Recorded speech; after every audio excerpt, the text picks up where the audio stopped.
Hello and welcome to today's video. So this time I'm heading to the Zardoz warehouse. Now I was joined by my friend, fellow YouTuber, the outlaw bookseller, Steve, and we both headed off from Bath down to Wiltshire where Zardoz Books' warehouse is. So we met Morris at the £1 retail shop and then headed on down to film his warehouses. And he's got two sort of warehouses side by side, and it's been at least 10 months since I've had a proper look through and film all the different shelves. And in that time, obviously stuff has gone, but he's also had a couple of quite major collections in, and that's what we're going to be having a look at today.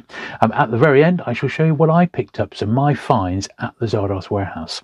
So without further ado, sit back, relax, and let's get to it.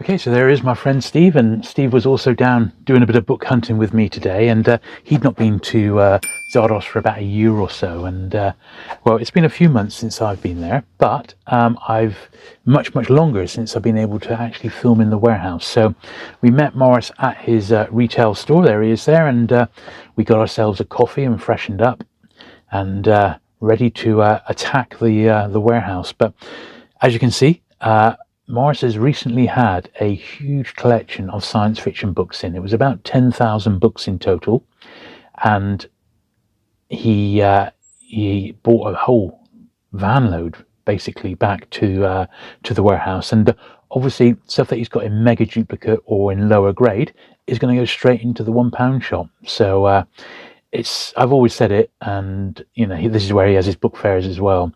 If you go along and you're a reader, or even if you are a collector, you go along with 20 quid, you can come away with a carrier bag full of really good stuff. So I do recommend popping into the £1 retail store. It's just along from where his warehouse is, and details on the zardoz.co.uk website, of course. I had pretty much been through most of this lot, but I gotta admit, I was super keen to get down to the warehouse, because last time I'd like half an hour there before I had to get back on the road.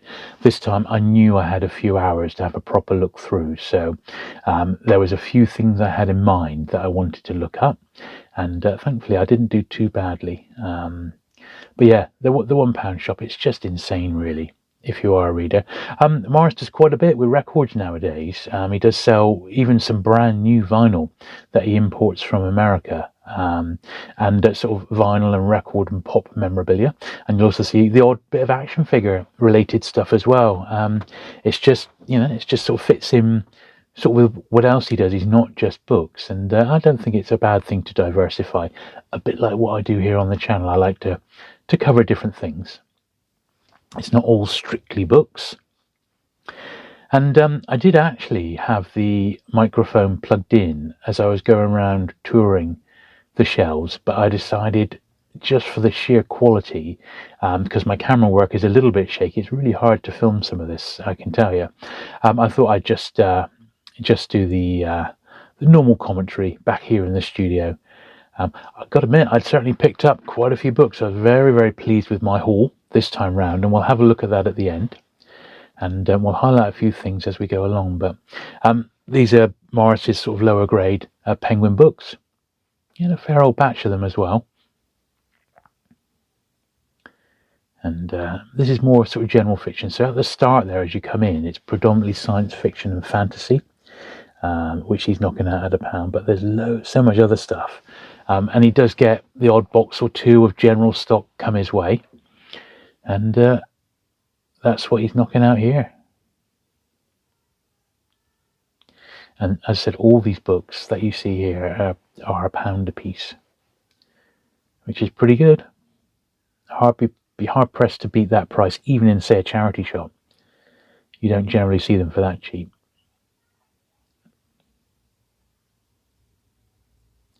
Admittedly, you know, it's not the very best stuff, it's not the best quality, but there are some bargains to be had. Loads of pulp mags and stuff at £1 a pop.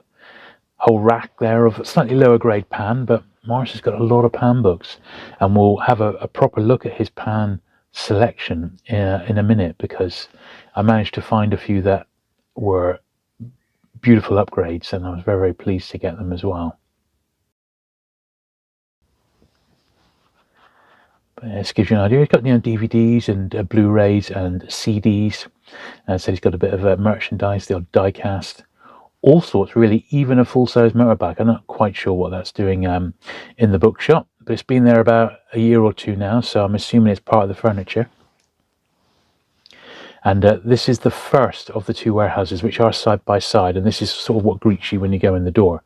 And I was immediately attracted to the hardback science fiction book clubs, and we'll have a look at those in a minute, and we'll just work our way through. This is not like, I don't think the stuff in this warehouse predominantly is online. Some of it is, but I'm not sure all of it is. I think this is almost like a staging area before the stuff gets like added to either eBay or the Zardoz.co.uk website.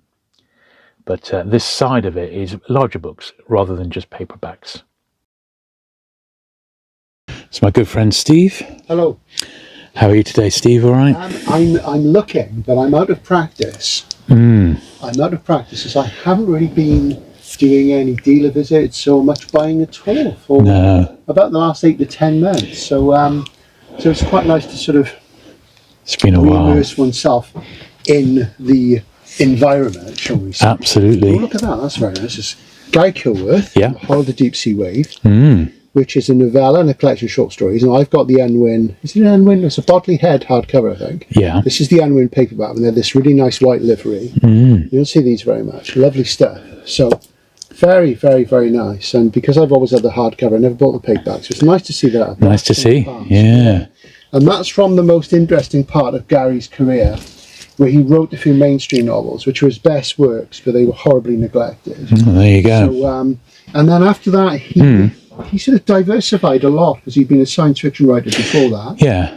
Part of the Faber Mafia, alongside Christopher Priest, Robert Holdstock, and Christopher Evans, the Welsh SF writer. Yeah. And they were called the Faber Mafia because they were all published by Faber. So, yeah, and I did a video about that sometime. Absolutely. So if you're not aware, Steve runs the Outlaw Bookseller YouTube channel. That's right. And it's a lot of fun, and Steve's very knowledgeable. We used to work together back in the day. Those are the days, dear boy. And we remained friends, and if you've not checked Steve's channel out, well, we remained you friends need to.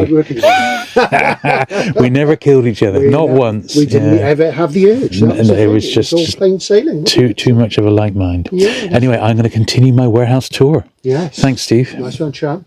And there we are. So I've been picking up the hardback science fiction book club, the UK ones, and Morris had quite a few there, and I particularly like the sort of the earlier jacketed ones, the ones I call the swirly covers.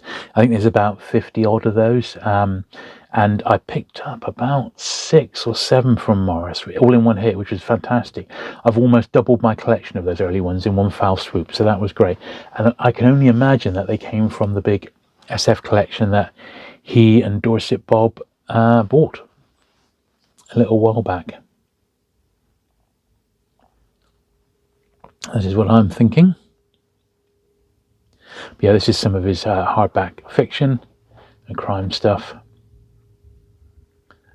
and some general. He has got hardback science fiction in here as well, and it is kept separate from the main paperback runs. He sort of themes it. That bit there was sort of transport. For example, he's got Western sections in here, which we'll see in a minute. A bit more military history. And I believe all this stuff here, if you see it all bagged up, I believe that is all on the website now. I'll go over and have a closer look at that now. But a few bookcases with pans in.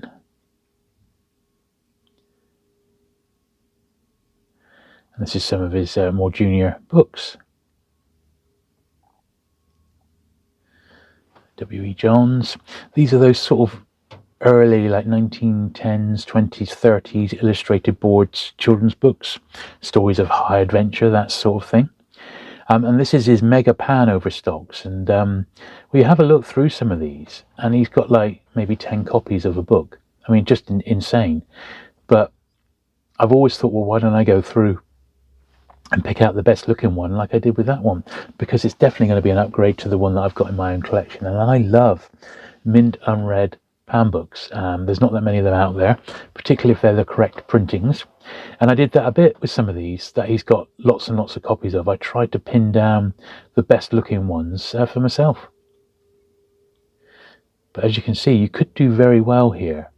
Particularly if you went along, you could pull out some of the very best looking books and get a real nice starter collection, you know. So what you don't see me doing here is going through and checking the printings and stuff like that. So when I pull books, before I add them to my pile of what I'm taking home, I do generally check them out. But I'm not going to bore you on that. That was a particularly nice copy of that one. Some good stuff here, as you can see. And the pulp, fantasy and science fiction. This is the Western section.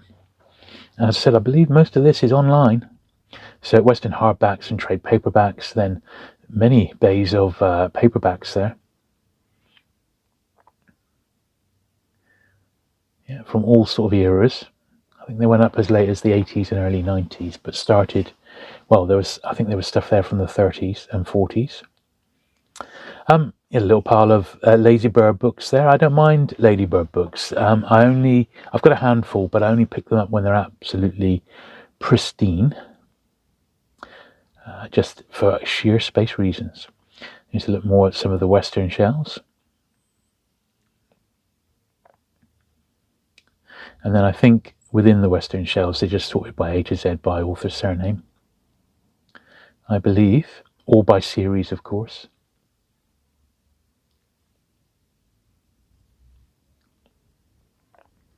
A bit of manga there. A little bit.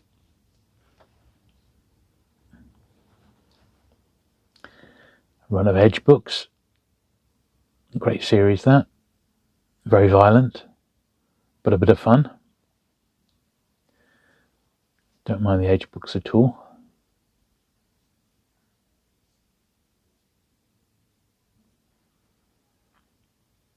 Definitely a New English Library classic series now. And a tougher set to put together, in fact. I mean, I've got them all, but I haven't got them all in first print. The early ones I think are particularly tough to find in early printings. Anyway, that's that little section. So now we go on to a bit more of his just A to Z. I think I'm doing it in reverse order a little bit. But as I said, I can't comprehensively show you every single book in every single shelf. There's just too much of it. But you will get a very good idea of potentially what's here, and you might want to just pause the video at times to make a note of a title to look up.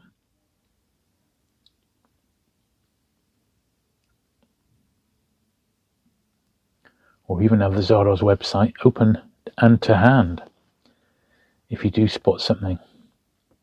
As I said, I filmed this one in mid-January 2026 to give you an idea of when this snapshot of the Zardoz stock. That's a really nice one. There's a whole series of those, aren't there, by Otto Penzler, edited by Otto Penzler. That one's got a Harlan Ellison introduction. Very, very nice. Huge trade paperbacks and very cheap as well. You can get them, sort of on places like eBay for about £6 or £7, which is a bargain. Bit more military history there.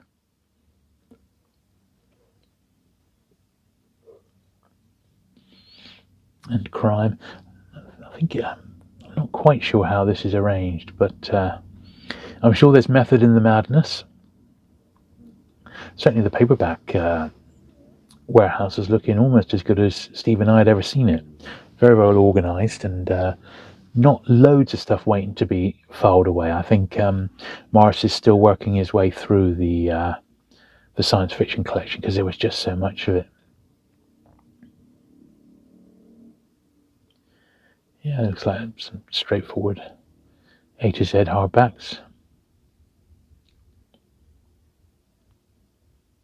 I love that little metal sign there.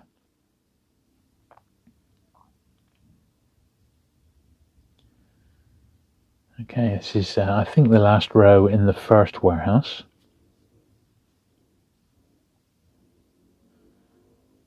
I believe. I said in some cases it's just stuff that's in the process of being worked and sorted and moved from one section to the other into online stock. It takes a lot of time listing, as anyone who's listed on eBay will know.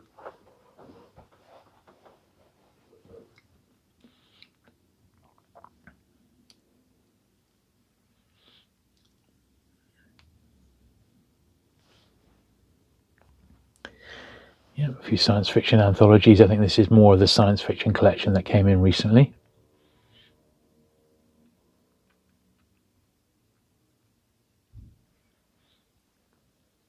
But a lot of this is B format or C format.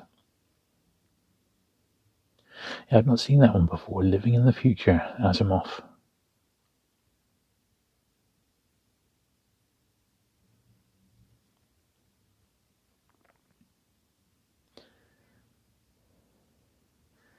Yeah, it's a bit more crime there. And historical.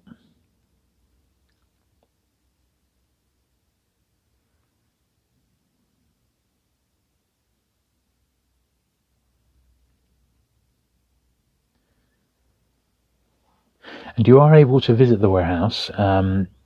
Best is to give the shop a call, first of all. And Sarah is usually manning the shop. And she can pass on any messages to Morris, or you can just phone on the day and say, oh, well, is Morris going to be around, or one of his sons, can I go down to the main warehouse to pick up a few bits, have a little browse, because it's all very well looking at it online, but it's not the same as actually being there. And there is a lot to get through. I mean, if you wanted to really tackle it properly, and if I wanted to tackle it properly and check all my lists and conditions and upgrades and things like that, I'd probably need the best part of a full day there.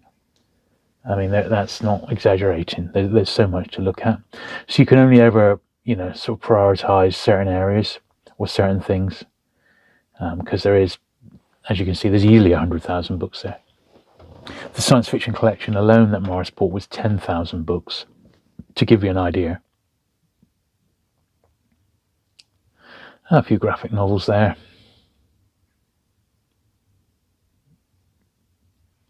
This is more of that science fiction collection, I believe.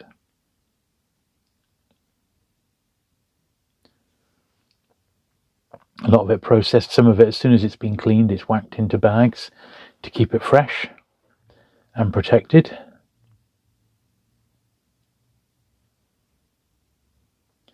Which is very good practice if you've got time to do it. Another collection that Morris bought last year was a huge Edgar Rice Burroughs collection, and related stacks of Tarzan stuff, and it was all sorts from all different eras. That's a very good book. They got republished as a 2-volume slipcase set, which is excellent in paperback, and I recommend that. It's not scarce at all, so you'll be able to pick that up, the Edgar Rice Burroughs story from New English Library. That's a really recommended read, that one. Well illustrated, superb. And more SF hardbacks and fantasy.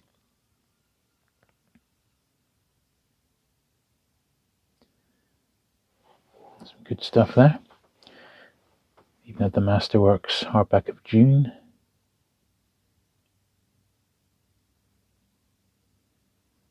Not sure what printing it was, but nice to see all the same. I'm sure quite a bit of this had come from that science fiction collection.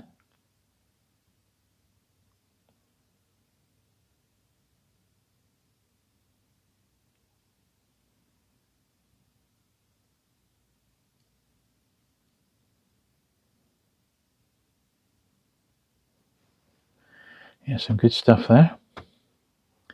A few bits were catching my eye, I have to say, and there were some vintage bits as well. I know my friend Steve, the Outlaw bookseller, managed to pick up a few. He came away with a little pile of goodies.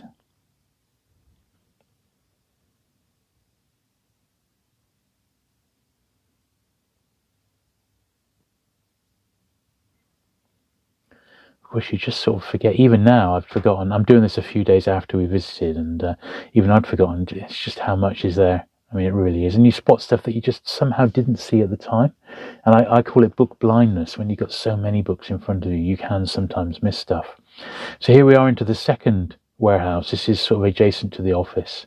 And Morris has started singling out his Penguin stock now, because, you know, there is a very clear market for it. So his Penguin Crime vintage, sort of up to 1970, is all in that place. And he's got another bay, which is 1970 up. There's his very comprehensive run of Star Trek and related books.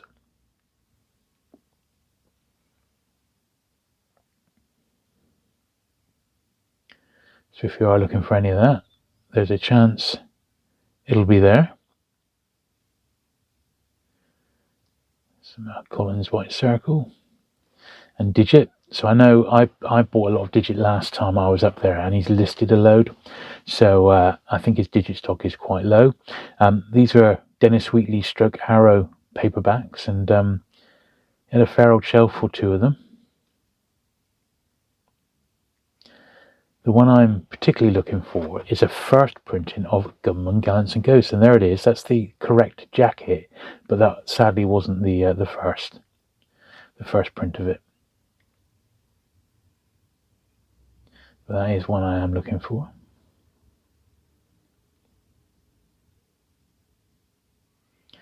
Then Morris's Foursquare stock. Very nice. They are shelved numerically, and it goes Foursquare. Then there's like this period where it's Foursquare stroke New English Library, and then it's straight into just solely the New English Library. So they sort of transition a little bit.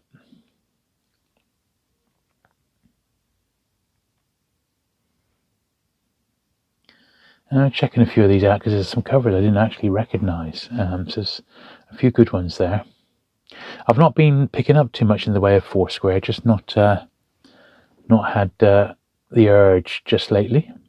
Although I like them, I really do, particularly Foursquare science fiction.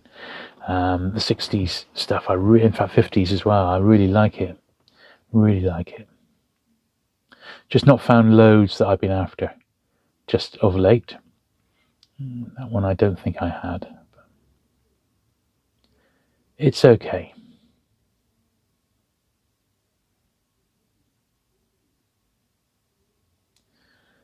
I'll run a Sven Hassel there. Always good value for money. And his vintage corgis.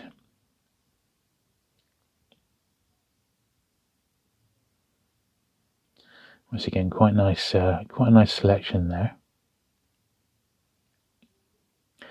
And there next to the pulp, science fiction pulp Galaxy, which is very, very common. In fact, all the pulps are very common. There's not many people picking them up. There's ace doubles and ace singles across all genres. And some American Man from Uncle books. And that's the British ace. And then back onto the A to Z of by author rather than series or publisher.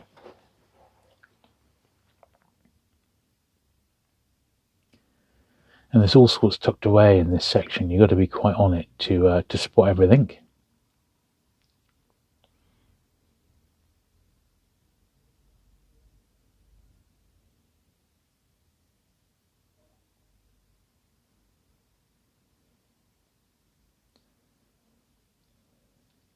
But hopefully you can just about make it out. You might need to pause the video a little bit to see properly, but you're getting a pretty good idea of what's there.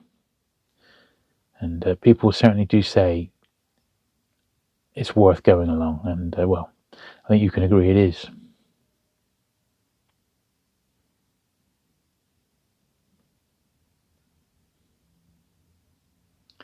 See, there is lots of Penguin stock within these shelves.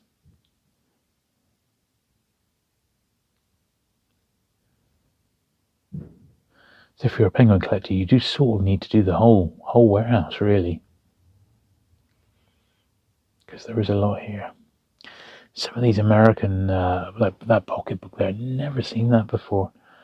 And that's the case when you come to Morris's warehouse. You just come across stuff that you never even knew existed. I mean, it happens every single trip. It's great.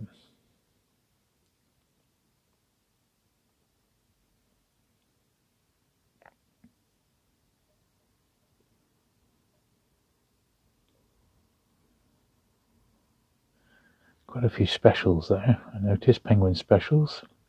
Some of the Keyhole Crime, I remember them being huge in their day. Absolutely huge. Peanuts books there at the top, the British Coronet ones.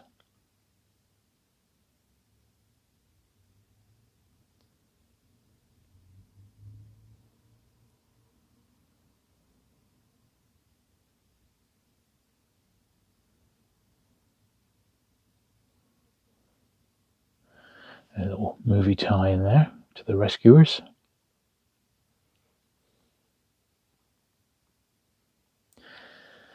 The Inevitable Run of Bernard Shaw. Doesn't interest me, I'm afraid. A Gauntlet, that's the Clint Eastwood tie, and some Simonons. Maigret.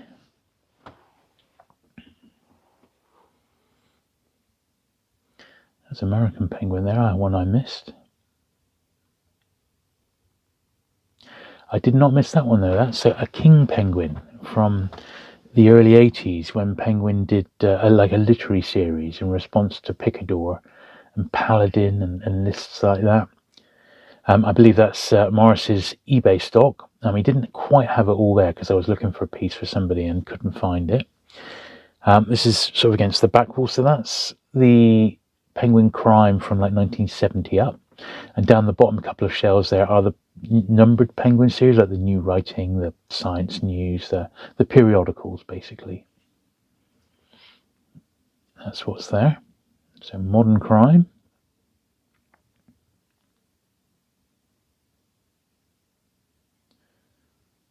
All good stuff.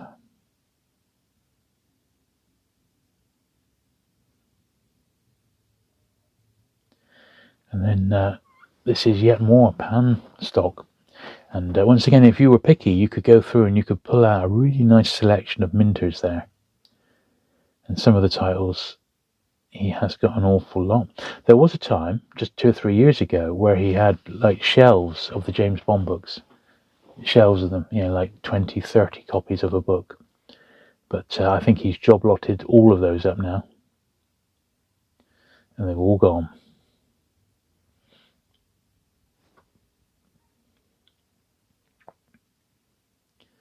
But yes, a lot of Pan to be had at Morris's this time.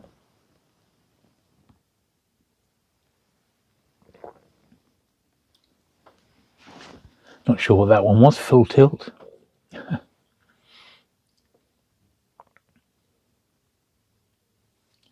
I said, sometimes it's just the sheer numbers of one particular book that he's got. It's quite astounding, really. These are quite interesting. I'd like to take a longer look through those. I wouldn't necessarily collect them, but I think they're quite fun. The Alfred Hitchcock Mystery Magazine.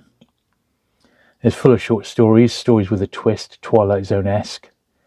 And apparently Alfred Hitchcock himself was a huge devourer of these sorts of stories and used them as basis for the TV show. And of course, he was a huge name. It was as simple as that, These are some really early British editions of these. They're very nice. I've got a few Hitchcock anthologies in paperback form, but I've not collected those.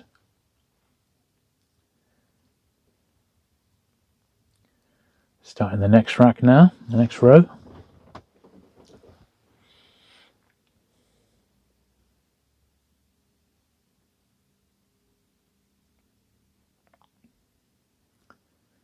And these are a bit more of the non-themed stuff. So they're not split into publisher or author. They're just more A to Z. And that was quite nice. That was a Zephyr book. And they're a bit like the Albatrosses, the same sort of time. It's a continental library, not to be sold in the UK or USA, but English language, but sold on the continent. And I really like them.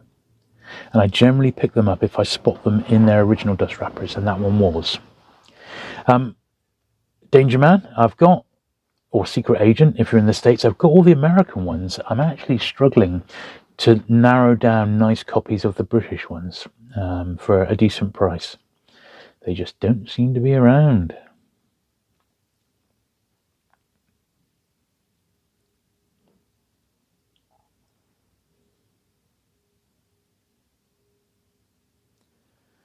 Yeah, so I'm filming and scanning as we go along. But now I'm seeing stuff that I wish I'd had another closer look at. That was an interesting series as well. And it looks like he had a run of them. 1, 2, 3, 4, 5, 6. Interesting. A Superior reprint. Now they're a relation or a cousin of the early wartime USA Penguins, and we'll have a look at that one in a bit. You don't see Superior reprints very often. That's an odd Popular Library. Popular Library is one of those American publishers I really like at the moment. It's one that I've been picking up, but I only want them when they're really tip-top. When they're a little sort of like that one was a little bit, it's nice, but it was more sort of VG-ish. I sort of lose interest when they're not quite condition, and they do need to be nice. I do love early Avons though. I mean, I really do. They just look fantastic.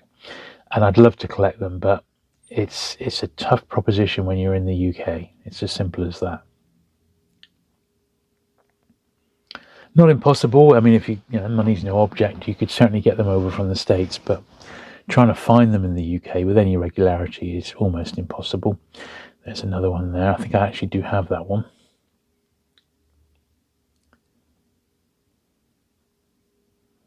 There's another white Zephyr spine there. That's interesting. That's a Christie, empty, but an Agatha Christie box set. And a bit like the James Bond books, I believe Morris has been listing the Christies on eBay in job lots of 10s and 20s, different books. And I think they've all sold, you know, they've just all sold. Because it was about 2 years ago, Morris bought a huge Agatha Christie collection. I think it was 3,000 books. And I'm pleased to say I got some out of it, but not as many as I would have liked.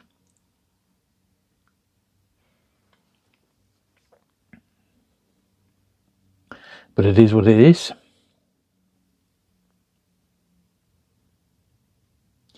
Yeah, so again, I need a couple of odd... in fact, I need just one American Avengers paperback now. But I can't find a nice one, so I'm holding out for a minter.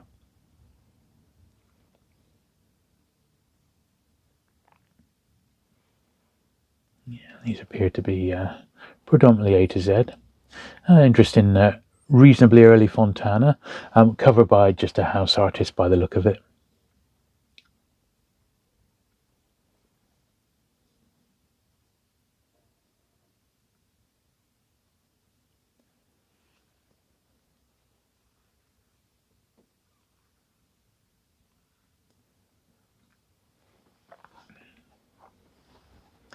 A Conan Doyle shelf there. And some authors he certainly had in decent depth. Whether he'd had collections come his way or he bought stuff up, I don't know.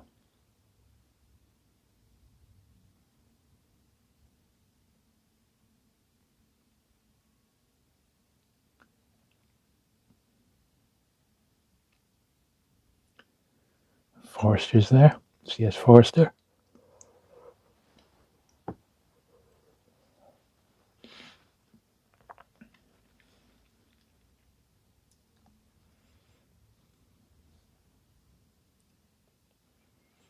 Now, I'd noticed that he'd started putting some foreign editions of certain books into his A to Z racks. And these were in with the Ian Flemings, of course. So these are Dutch. I believe they're Dutch. Ian Fleming, James Bond books. But someone will correct me if the language is wrong, but I think they're Dutch. Very interesting jackets. And Bond's certainly collectible enough that people like them in the different editions, that's for certain. So they were quite interesting to see. Never seen those before. A bit more James Bond related.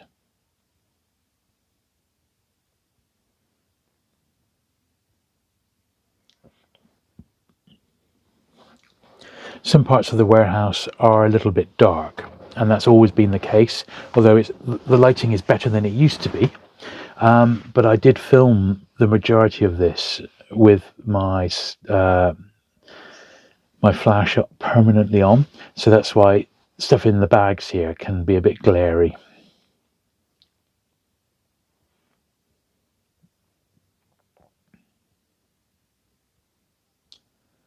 But not too bad.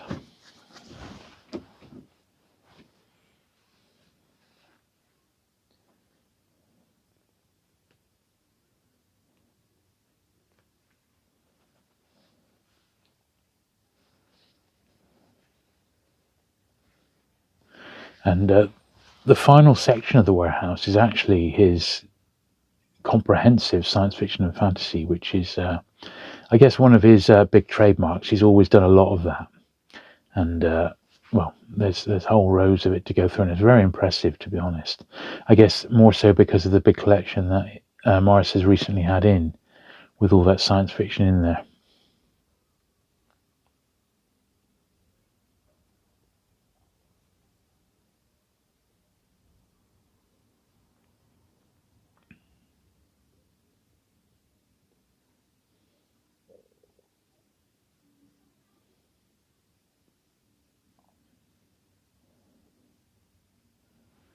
Quite a bit more penguin, old vintage penguin there. I mean, I remember it wasn't that long ago, maybe 5 or 6 years ago, Morris didn't really touch the old penguins, not like that. He had some American ones, but the British ones weren't really on his radar, but I think he's seen that there is definitely a market for them. And they're worth stocking. Yeah, they were quite interesting. That was a little Ballantine series, all seemed to be the same style and author. So like 3 in a little set, I think.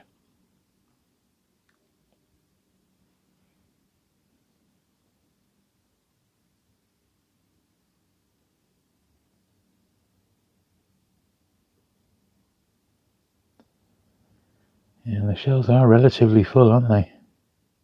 There's not a lot of leeway. Always plenty of Ed McBain to get your teeth stuck into.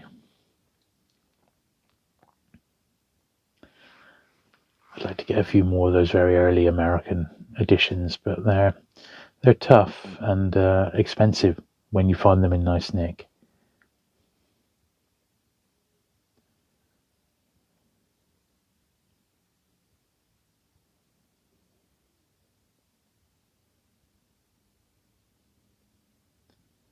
I spotted one of the games covers for the Penguin book there.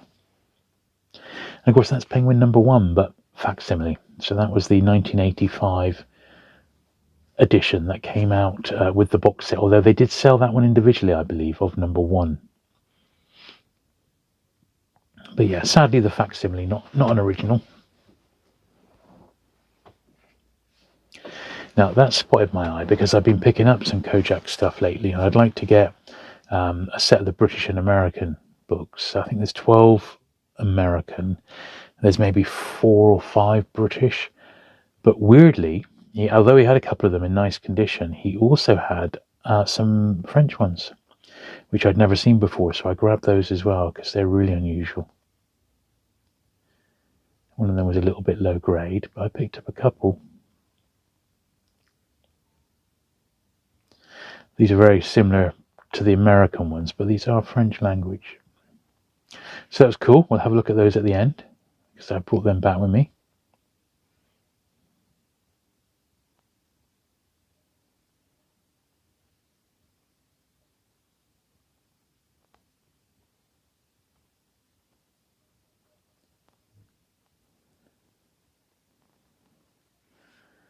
Yeah, lots and lots of books is the way to describe it.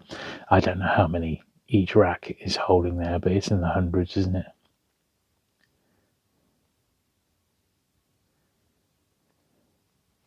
So be prepared if you're making an actual visit. Have your wants list ready and make yourself familiar with this video so you know sort of where things are likely to be. Because I've gone there with a list of books that people were asking me to get or look for them, and I've still struggled, even knowing the layout quite well.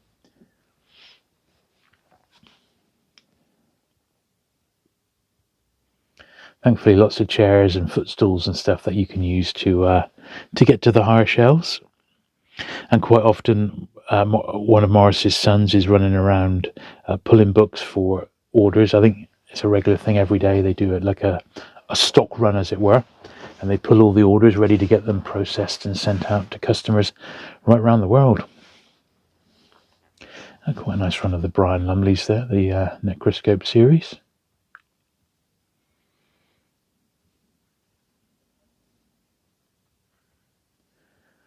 Little bit of horror here, and horror related.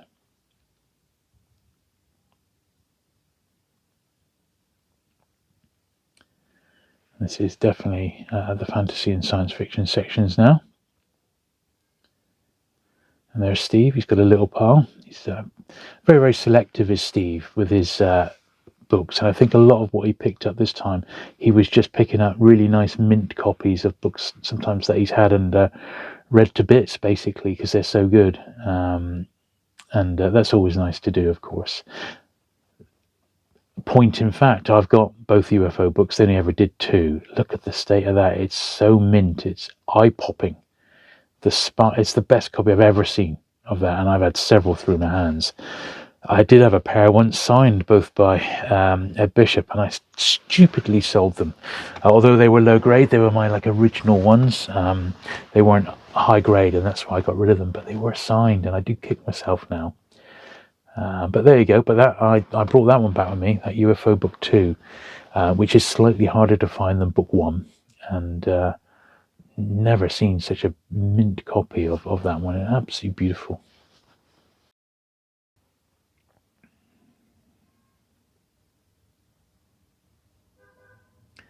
But yeah, this is where Steve was spending his time, as you can imagine, the sci-fi specialist.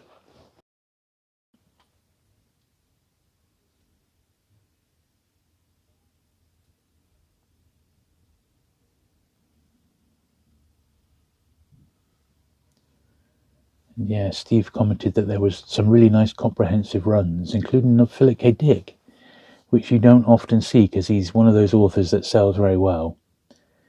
But there was a fair old batch there. And Steve got a very nice Penguin Dick, which I've checked. It was one that I've already got, but it was Steve's copy was a minter again. Very, very nice condition indeed. Mine's got a couple of creases on, but it's all right. And there he is, pulling a few more.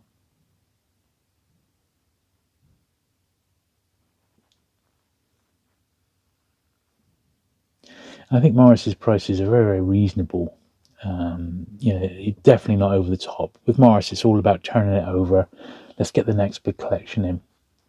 He doesn't want books sat here forever, and I think that's why he's got the £1 bookshop, because he just wants to have the good stuff on his shelves and clear it out that way.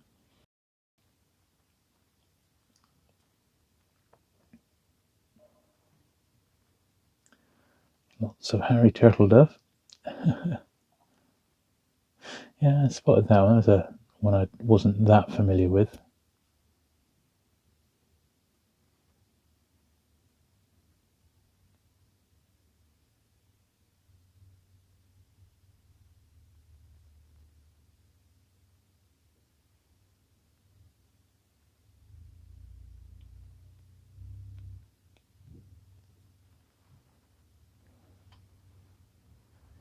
As you can see, it was looking pretty tidy, considering the amount of books that they've just had in. But it is still a work in progress. There's still crates and crates. Morris showed us of stock that is to be processed when they can get to it.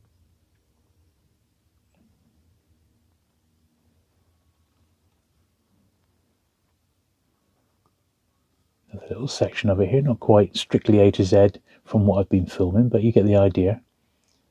You are seeing all the shelves, pretty much. This is the start of the alphabet with the Amoses and Poole Andersons and what have you.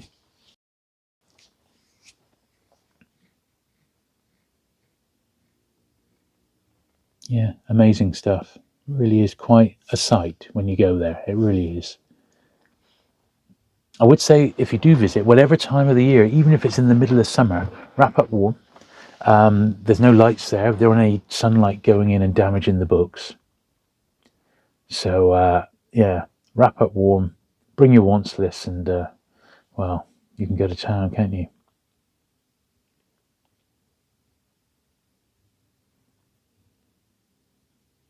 And many people have. Yeah, SF Reprise. I'm still after volume 1 of that, and it's a big thick book that I'm trying to find in very nice condition, but I don't really want to be paying about £15 to £20 for a copy for an anthology of reprints. I'd like to be paying £7 or £8 tops for one. So if anyone's got an SF Reprise volume 1 from Compact Books, do drop me a line, because it's what I'm after. More Tarzan there from that Edgar Rice Burroughs collection.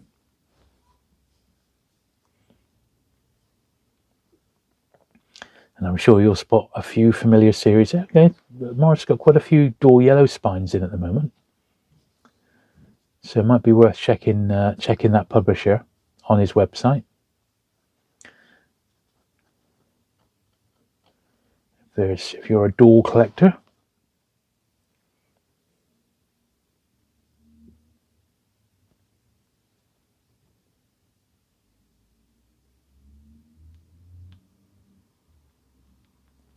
Yeah, some excellent stuff here.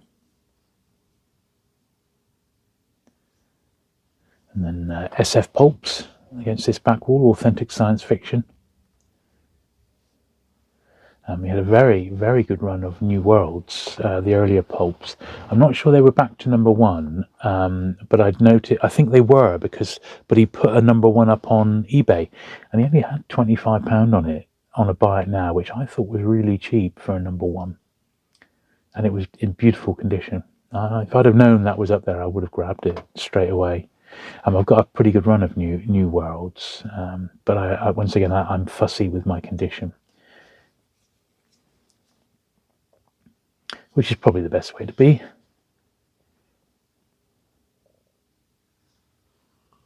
Raymond Feist there, I recognise a lot of those covers from when I was a book dealer.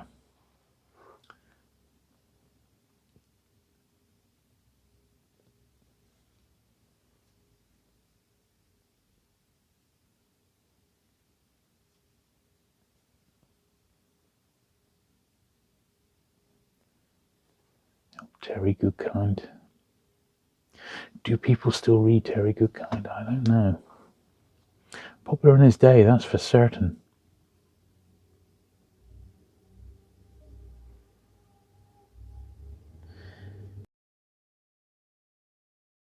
Hamilton, Peter F. Hamilton. Big, thick books. He doesn't write a thin book, does he?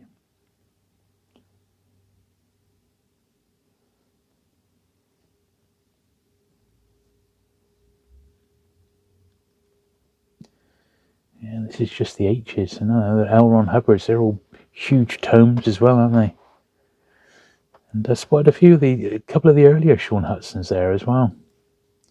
I spotted.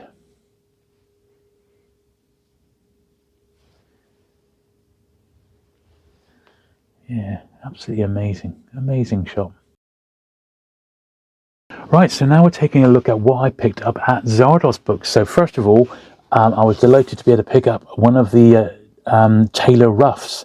So this is an original Pan jacket for Tramp Royale. Obviously it's not the finished thing, but this is a very, very detailed ruff that Taylor produced for Pan before getting the go-ahead to produce the final jacket. And you can see that there are some very subtle changes between the two pictures, but it was very, very close to what the finished jacket ended up being. So this is Taylor's original, and that's the finished jacket there. So I was really pleased because I've got one of these already, and I was delighted that Morris had dug another one out for me, or he'd found another one. He also had a little box with bits of ephemera in, and he gave me these bits. These were freebies from him. So this is interesting. This is a Penguin Books flyer of some sort, but the address is in Amsterdam, so I'm not sure what's going on there. It's like a little insert, so that's very cool. Never seen that before.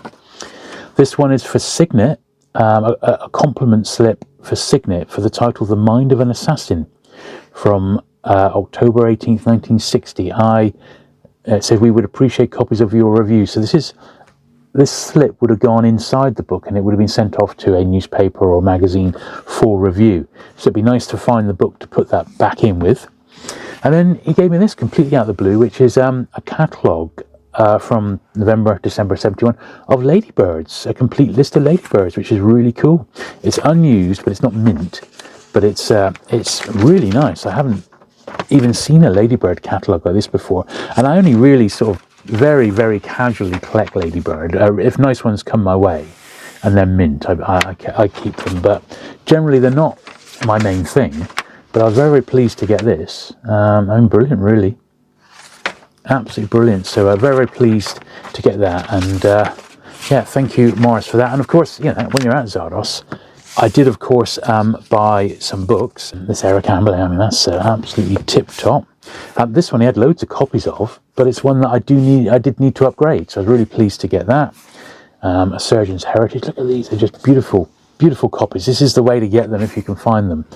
None of these books are particularly rare, but it's nice to find them in, you know, unread condition. That's real collector's quality, that. So I got a few pans, and then I got this one. Now this is part of the, I've got four Collins 6 and 9 penny libraries, and this is very, very similar. It's very early Collins softback. This one, I know it was in a bit of a state, but they're so scarce I didn't want to leave it behind. This period is, these are from the 1920s, late 20s, early 30s, that one, and they are really scarce. So there's no real definitive list of any sort with these particular ones, but I've now got 5 like that, and I have seen some others. This was an odd superior reprint. Once again, it's a faint cousin of the American Penguins, so that's why I picked that particular one up. I got an odd Zephyr book. Don't see these very often. It's one that I've not got, mine own Executioner. Usually you see them like that, and these have got really grubby and fingerprinty. This one wasn't, and as you can see, it's in pretty nice shape. So I only pick these up if they're in their wrappers, and they're very akin to the Albatross books. Very, very similar indeed. So I was very pleased to get that one. I got a few TV tie-ins here. He had an absolutely immaculate copy of UFO Book 2. Look at that. Absolute corker, that one. So that's a massive upgrade to my own one. Then I got some Kojak. I've been picking up Kojak stuff lately, and that was the American copy of number 2. Then that was the British copy of the same book. And then these are 2 French ones, I believe, which I've never ever seen before. So super cool to get those. And there was still more. I had a good haul at Zardoz because I had time to go through his warehouse properly. So I picked up one King Penguin. This is a Penguin's Literary B format series that came out in the early 1980s. Really, really nice. I've actually just bought a nice lot of these off eBay, and this one is actually going to end up being a dupe book, but I really, really like them. So that's superb. I picked up a few of the VG Classic SF, the Glance Classic SF run. Morris had 4 volumes there, and they're all pretty nice condition. So I picked up the 4 that he had, and I have, once again, I've got a couple more that are on their way online. So really pleased to get those, some really good stuff in those. And then the last thing I got was some more additions to the Science Fiction Book Club. These are hardbacks. I got number 19 there. None of these I've got. I only collect them with what I call them the swirly covers. And these are ones that I didn't have. Best SF2. Occam's Razor. Tomorrow Sometimes Comes. World Talent. And Best FS SF3. So there you go. Hope you enjoyed that little look around the Zardoz warehouse. Don't forget, anything that you want or anything you've spotted as of January 2026, this is a snapshot of where it's at. And a lot of it is, of course, on his website, and a lot of it is also on eBay as well. So go to zardoz.co.uk or check him out on eBay. Just type in Zardoz Books and you'll find Morris's eBay store, and you can take your pick from there as well. You've got a few thousand items up on eBay. Anyway, hope you enjoyed that one today. If you have, do please give the video a thumbs up. Do please subscribe if you're not already for regular vintage book content, and I'll look forward to seeing you again very soon. Bye.